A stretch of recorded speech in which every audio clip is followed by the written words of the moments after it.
I think I should first explain why this is even happening. I had given no thought to doing anything like this until Brother James mentioned one time, not too long ago, that he'd like to see something about our trip to Poland and Germany. And I said, okay, we can probably work that up. So I thank you for the idea. We've already done this a couple of other places, so I think we've got most of the bugs worked out.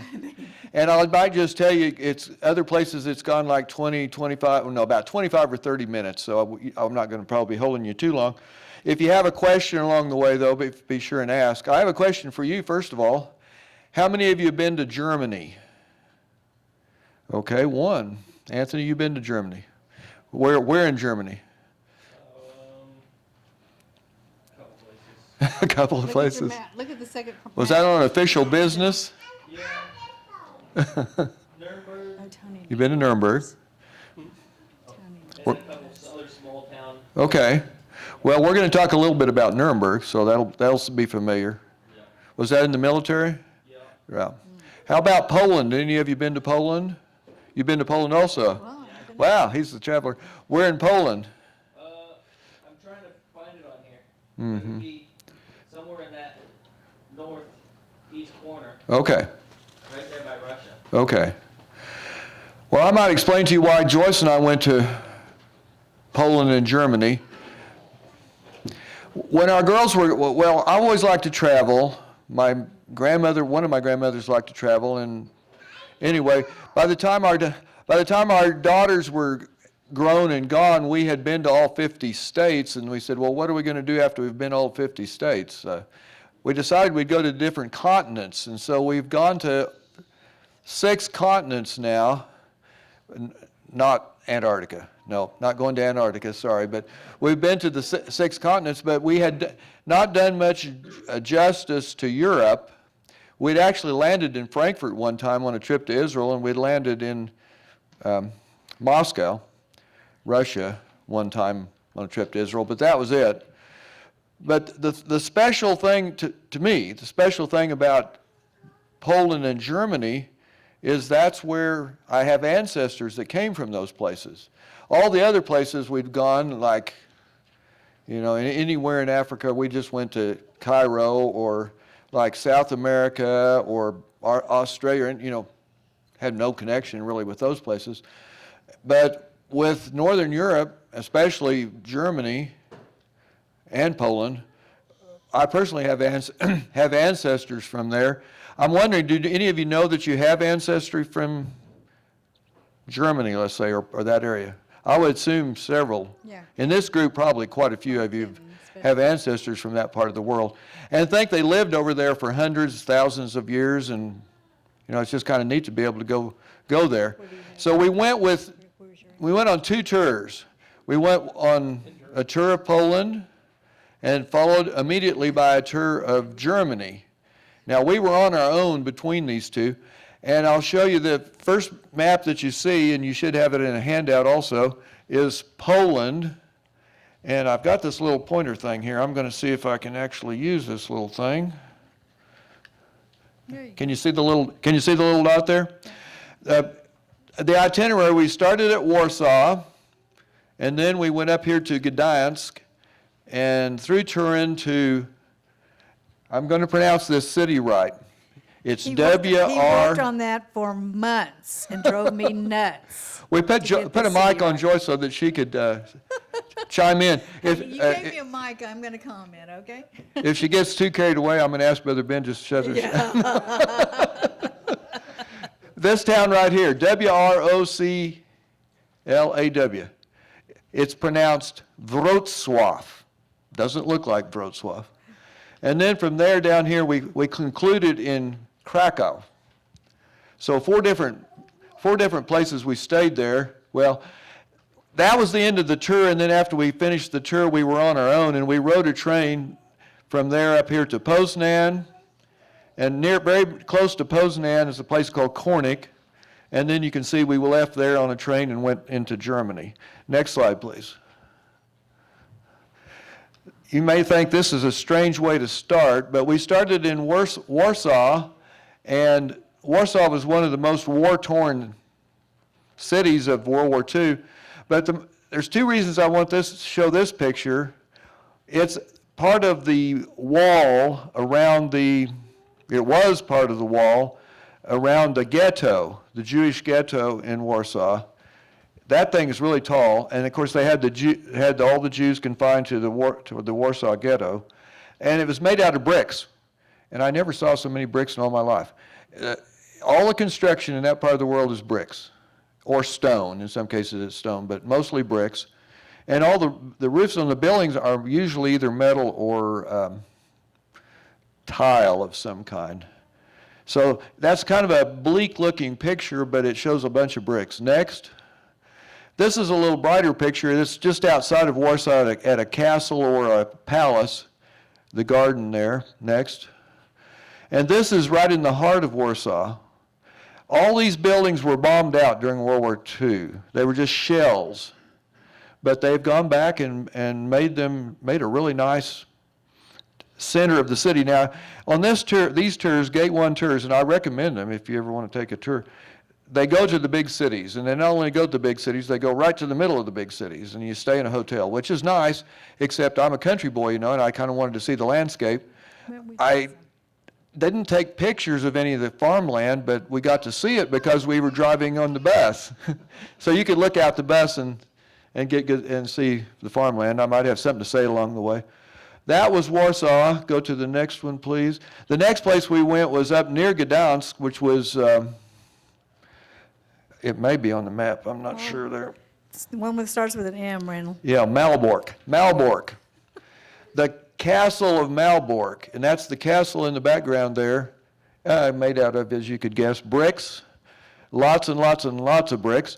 But it is a medieval castle going all the way back to, I want to say the 1300s. Does that sound right, Joyce? I don't remember, honey. The Teutonic Knights.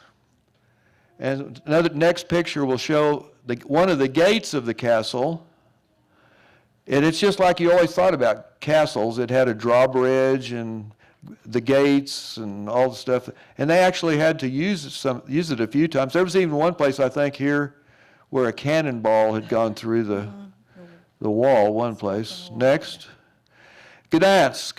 People ask what the favorite place in Poland. My favorite place in Poland was Gdansk. It's a port city on, Vistula River, I think. Go to the next picture. There, if you could read Polish, it says, well, in English, it says Gdansk Shipyard, or Shipyard of Gdansk, I guess is what it is. It's a historical place because many of us, if we're old enough, remember in the 1980s, Lech Walesa, a guy that was working, he was a worker on the shipyard there, and they had a union, they call it Solidarity, and this was where communism was coming to an end, was Lech Walesa and the Solidarity Union, the beginning of the end of the communist rule of Poland and Eastern Europe. Next. The next town, there's Wrocław. And the river going through Wrocław, you can see that big church in the background. We saw many churches. Use your pointer, my dear. The pointer. There you go. I was going to read a verse before we started. Let me read it now. Matthew, since this is kind of a devotion, sort of. Matthew 8:20 says, Jesus said this, the foxes have holes, and the birds of the air have nests, but the Son of Man hath not where to lay his head. Think about that. Later on that same day, we went up in that church, so go to the next slide, please. Here's Joyce's favorite place. This is my favorite spot in Poland. Yeah, one of two of your favorite spots in Yeah. Poland. You like the salt mine, too. Salt but mine as well. Yeah. she's a flower person, so go to the Beaver County Fair and you'll see her in the flower section, right? So we went to the botanical gardens at Wrocław. Really, really beautiful. Next. Wrocław is known for, what are these little things? Gnomes. Gnomes. And the guide there, the tour guide said, find as many gnomes as you can find. Well, we found several, but I kind of like this little loving couple of gnomes there in Wrocław. Next. This is the church. We went to the top of the tower. I'll use my pointer. We went to the top of that tower right there. Got a good view of Wrocław. Next. Many big churches, and this is a big church in, well, what is that town there? Katowice? They called it, now Poland, you have to understand Poland is mostly Roman Catholic. I looked it up, 85% Roman Catholic. Anyway, this was a Roman Catholic church that we went into. They called it the Church of the Black Madonna. I don't see a painting of her. Randall, like these cities, population, how big was the population of these cities? Well, some of the bigger ones like Warsaw were in the millions. Most of them were probably, Oklahoma City size or so, 500,000 or something like that. Don't know the exact numbers. They were pretty big. Use your pointer to show where the Black Madonna is. Where is the Black Madonna? Down at the bottom in the middle. Right in here somewhere? Isn't she? Yeah. I don't Right in there actually somewhere. see. Yeah, right in there somewhere. In there somewhere. I think that's where it was. Beautiful churches, though. Is this the church we were at? They were having their first communion? Yes. The young Polish children were having their first communion. They were like 10 years old, and they were wearing white gowns and walking around. It was really pretty dramatic. Next. Now after we left Wrocław, we went to Krakow, but about an hour drive from Krakow is Auschwitz. This is the entrance gate of Auschwitz. You can see it was raining that day. In German up here at the top, it says, work will make you free. Isn't that dramatic? They put work will make you free over the concentration camp gate. I think this sign was actually stolen. At one time it was, and then they got it back. Next.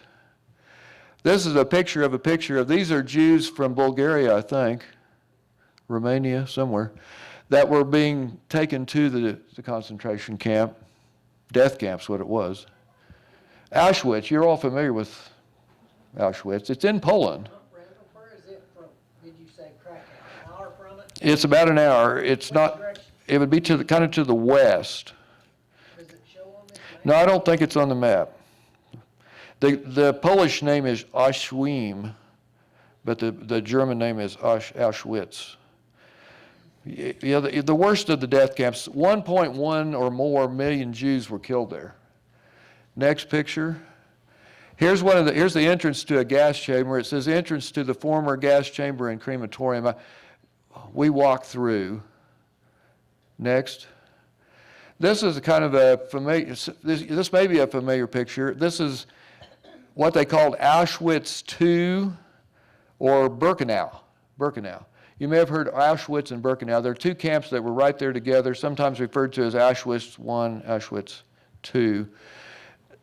This to me was the most solemn place we went because trains would come in we were inside the camp. Trains would come into the camp, full of the Jewish prisoners.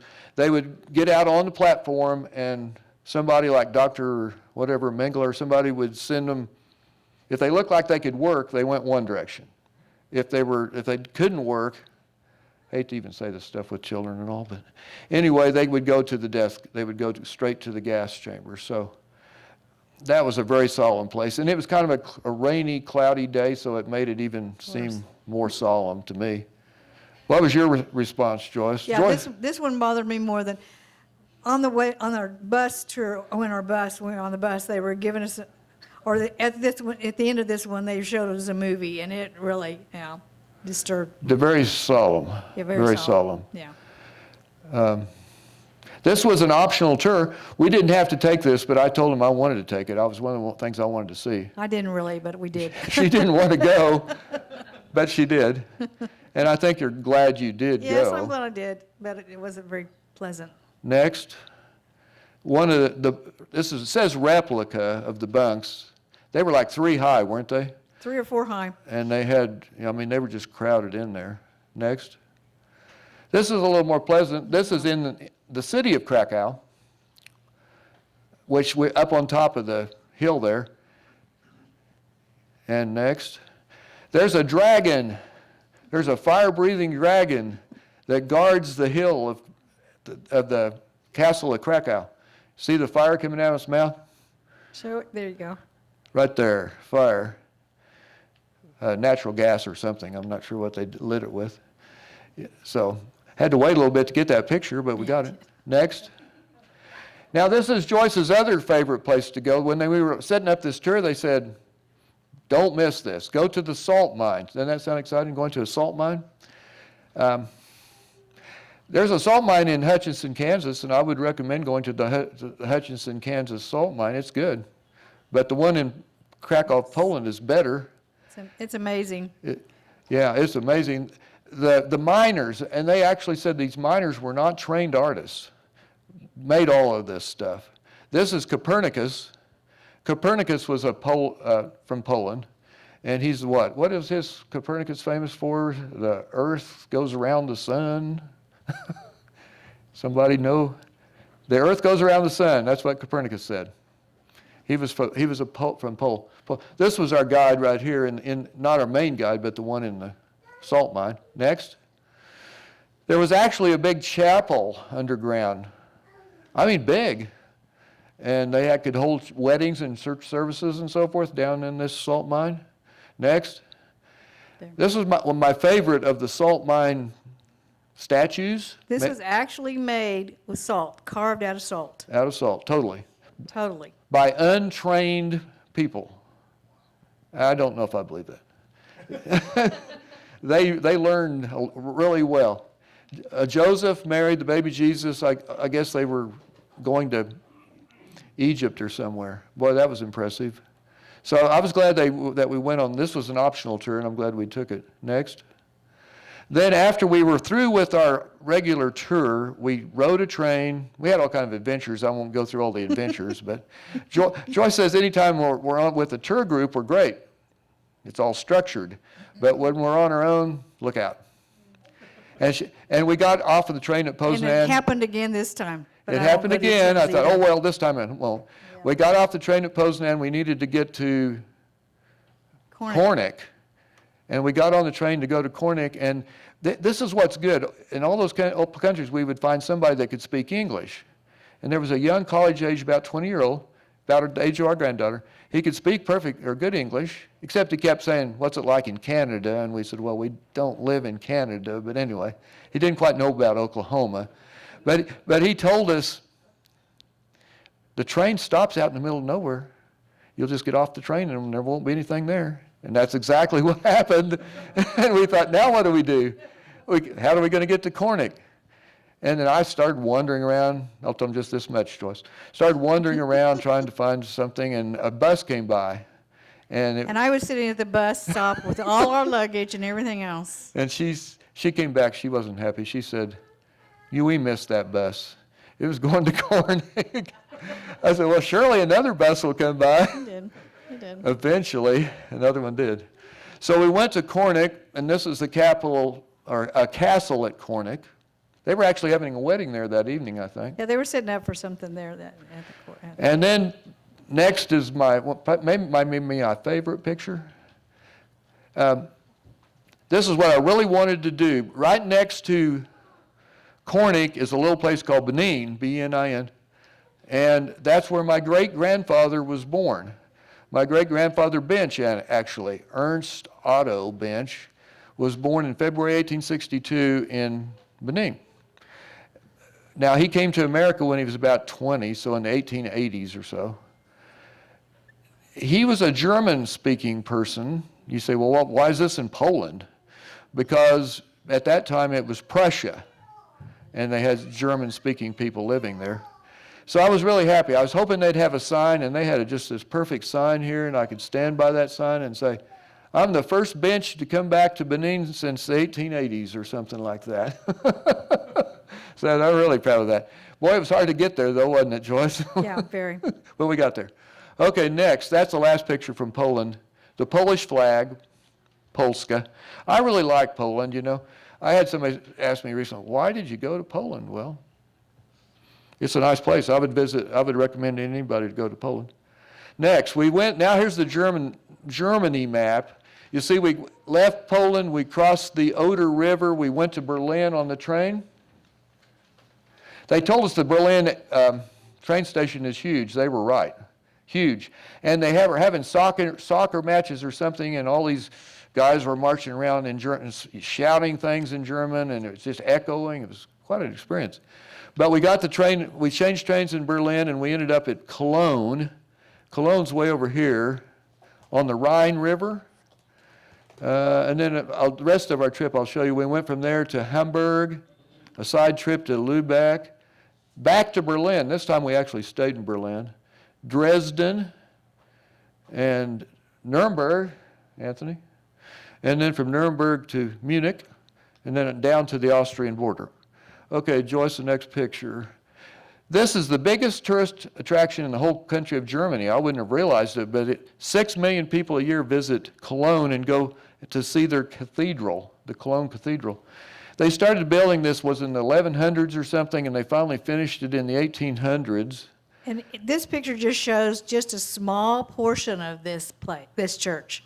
It was probably another section of that just past this where the picture's taken. Balfour in this back behind us.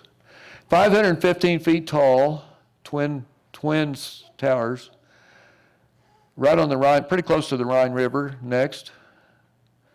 Well, I say, what else can I tell you about the Cologne Cathedral? It survived World War II with some damage. When I teach church history at the Bible College, we always talk about Martin Luther, right, Marshall? And I told him last time I was hoping I would see something about Martin Luther when I was in Germany.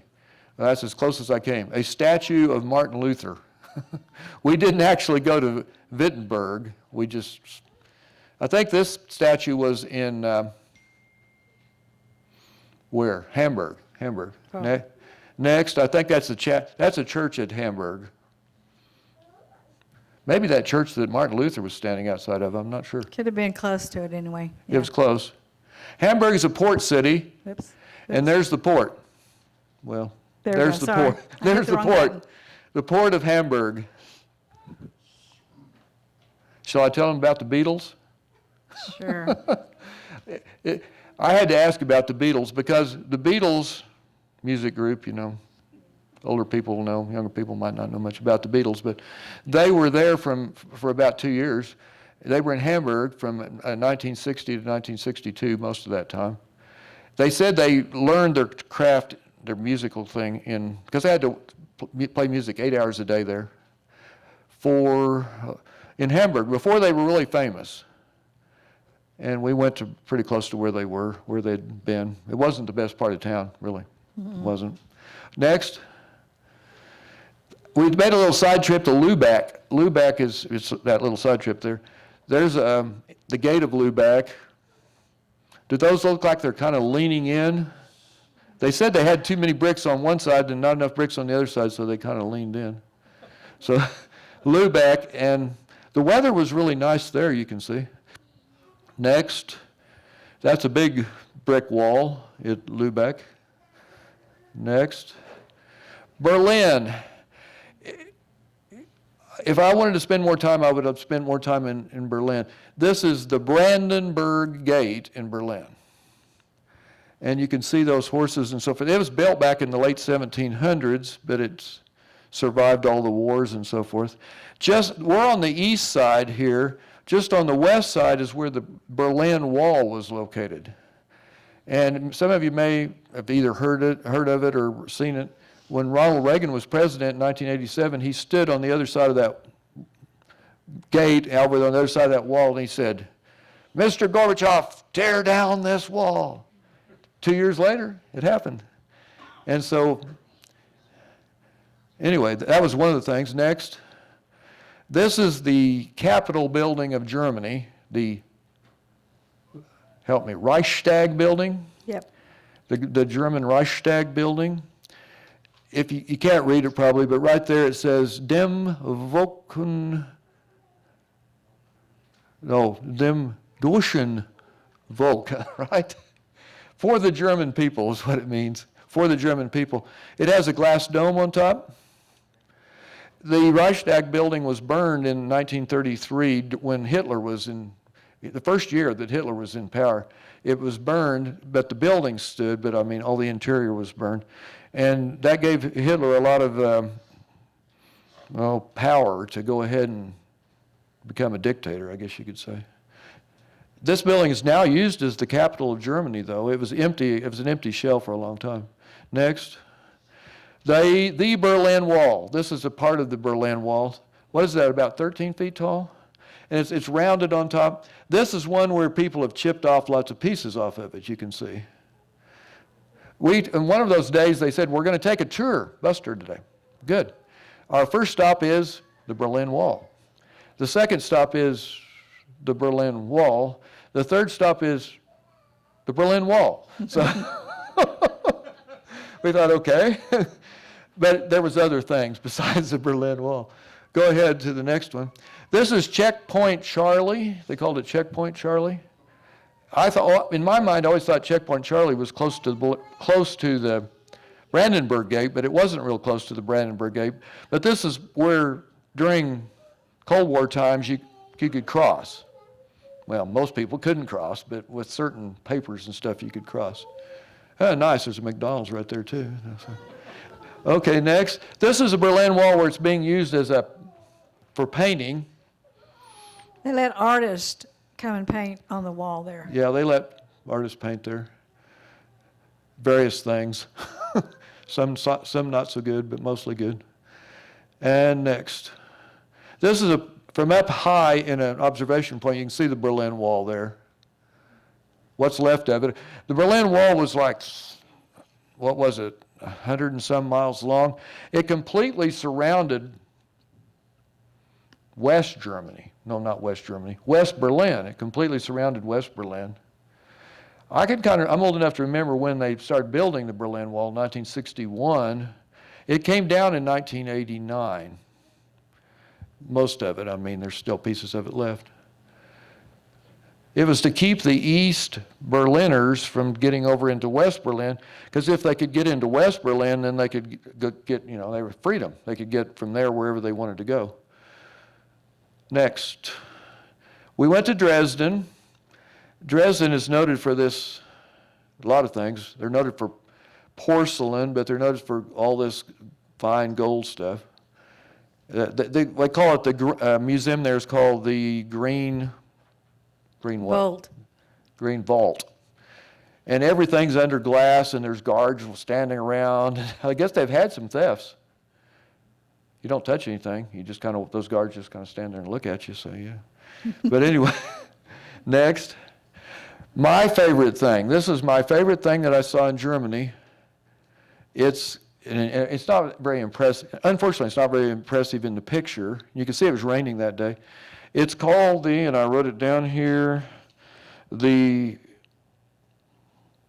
Procession of Princes, the kings of, Saxony, right? Dresden was called Saxony back then. And it's a whole bunch of kings of Saxony. The impressive part about it is how big it is. It's like 34 feet tall. You can't hardly visualize that, but it's 34 feet tall. And it's 334 feet long. It's huge. And it's made out of porcelain. I didn't know much about porcelain, but they call it Dresden porcelain or Mycene porcelain. Have any of you heard of Mycene porcelain? That's where it comes from. And they make it out of clay. But all of that is made out of Mycene porcelain. What was it, 4 by 4 little squares? Well, I think they're 8 inches by 8 inches, the squares. Like 25,000 pieces of porcelain there, 25,000 of them. It's been there since about 1907. It's been there over a century. Dresden was bombed during World War II, and the bombs landed on the other side and didn't destroy this. So, amazing thing right there. Next. Then we went to Nuremberg. Did you go there, Anthony? Did you go to what they called the field? Soldiers Field. Well, Soldiers Field, there's another name for it. What was the Zeppelin field? But anyway, Hitler had his big, the Nazis had their big rallies here in the 1930s. See that place right there? Hitler would stand right out here on this platform, and you can't see it, but off to the right was just a huge field where all the Nazis gathered. You can still go on YouTube and see pictures of it, of those rallies. There used to be a big swastika up on top. And as soon as the Americans took over, they blew that swastika up. There's even pictures you could see of the swastika being blown up. So another rainy day, so we didn't linger there too long, but I wanted to see that. And then the next picture shows, you've heard of the Nuremberg trials? The Nazi war criminals were tried in the Nuremberg trials in the late 40s, mid-late 40s. That's the building. It's not a really impressive building, but that's where the Nuremberg trials were held. I didn't bring any of the pictures, but we have a neighbor over there, Stanley Luck, who spent like 2 or 3 years in Nuremberg. And we were just in the bus driving along, and the tour guide said, this is called the SS barracks. And they still call it the SS barracks, even though it hasn't been for a long time. And our neighbor said that he lived in the SS barracks, and so we took some pictures and we showed it to him, and he said, that's where I lived, right there. Where did you stay when you were there, Anthony? Were you on barracks or anything? No, but I've No. been to that building. You've been to that building? Yeah. So you know, did you go inside? I think I did. Yeah. It's been 8, 9 Yeah. years. Well, Nuremberg's it was a headquarters for the Nazis. Yeah. And so I think that's one of the reasons they chose to have the trials there. Next, okay, another concentration camp. See if I can say it right. Dachau? This was just outside of Munich. It was plenty sobering there, but to me it wasn't quite as bad as Auschwitz. Partly because some people actually did live and get out of there, I guess. Some did. Next. It looks pretty nice and peaceful inside there. And next. There was a little chapel right at the end of the grounds there. We were there on a Sunday, and I said, okay, though, that's my church service, I guess, today is going to this little chapel. This happened to be the Protestant chapel. Right there on the grounds of Dachau. The Soviet Union liberated Auschwitz, but the Americans were the ones that liberated this Dachau. Next. That's a little bit more. It was a rainy day. In fact, the rivers were running pretty good that day. Next. This is inside of a palace just on the edge, a summer palace, I think, of... Each of the walls in this one room was covered with pictures like this. Even this ceiling had pictures similar to this one that we took this picture of. See, each part of Germany had at one time it was Prussia, and Berlin was Prussia, and then there was Dresden was Saxony, and then this one in Munich. Munich was in Bavaria. You've heard of Bavaria. In fact, you car people know Bavarian Motor Works, right? BMW. BMW is headquartered in Munich. We drove past the headquarters. I don't have a picture, but we drove past the headquarters of BMW. But anyway, this is where one of the Bavarian kings was staying part of the time. Next. This is in the center city of Munich. This was like the first part of June, but you can see it was kind of cool and rainy. And just down the street here was what they called a Glockenspiel, where it's a big clock where the little figures come out. We went to a Christmas store somewhere not too far from there, Rothenburg, and they had lots of cuckoo clocks and so forth. When I was a little boy, my parents got me a cuckoo clock. I still have it, and in fact, it's running right now. And it says Germany on it, so I thought, that's pretty neat. Next, that's the center city of Munich. The 1972 Summer Olympics were held in Munich. Did any of you see the closing exercises? The Olympics in Paris are over, but the Olympics in Munich were marred in 1972 by terrorist attacks. I was just praying that they wouldn't have a terrorist attack this year, and apparently they got by. Next. This is a little castle on the border with Austria.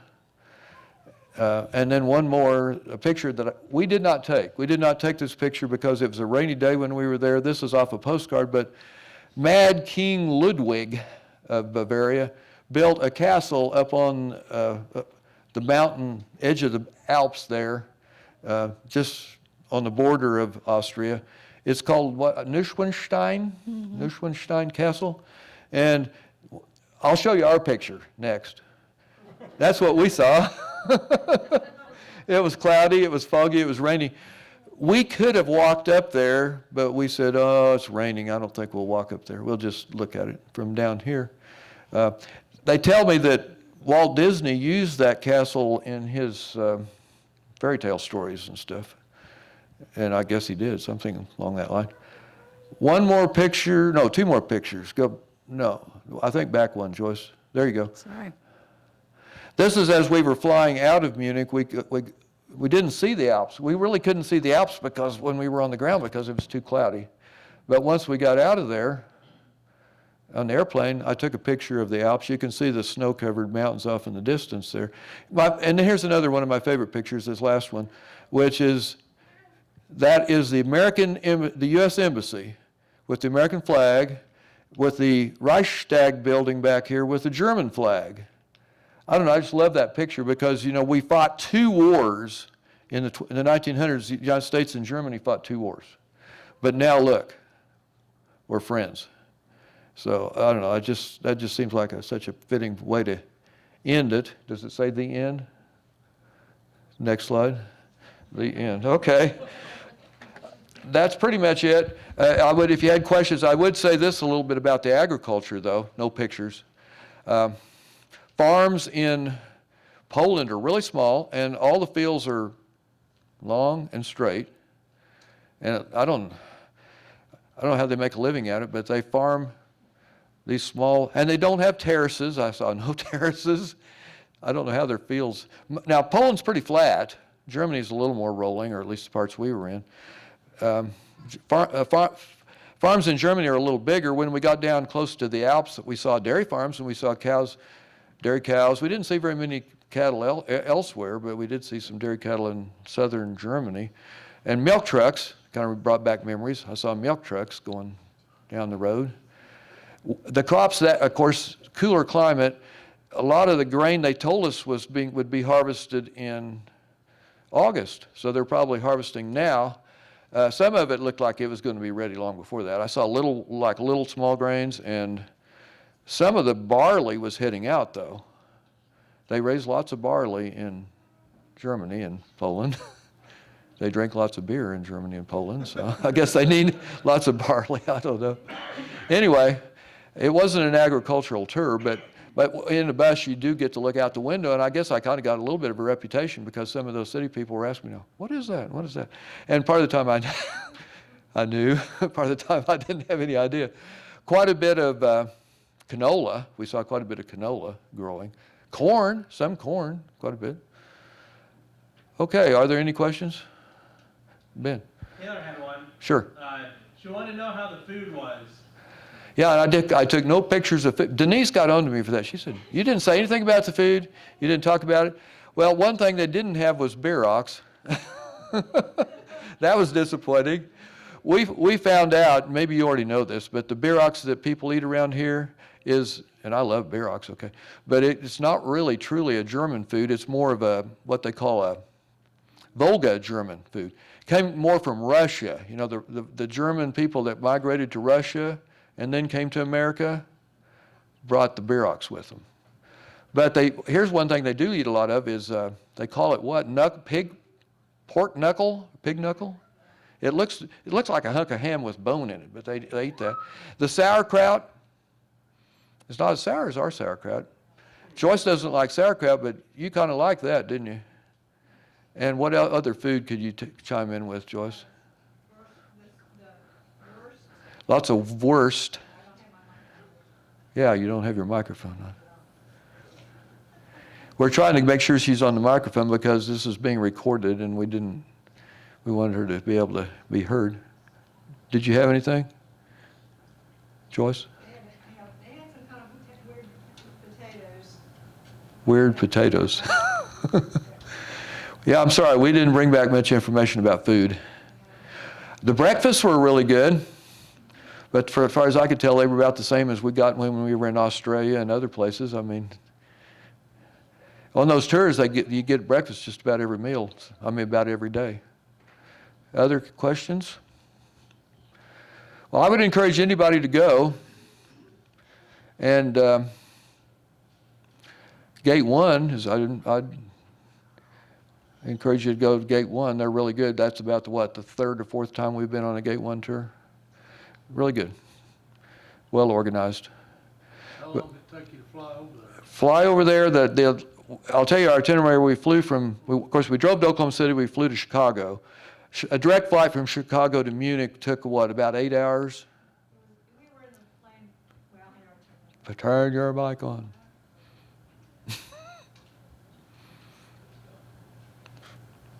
we were in the plane about 11 hours going over. 11? And 9 coming. There you are. And 9 coming home. I don't want to disagree with her, but Okay, well, then why did you ask me to get on the mic then, Mr. Bensch? What do you say? I think it was 8 hours going over and 9 back. Because when we come back, you're going against the westerly, so it takes a little bit longer to get But back. total, honey, total. Oh, but you're talking about, okay. Total, we were on the airplane 11 hours going. Okay.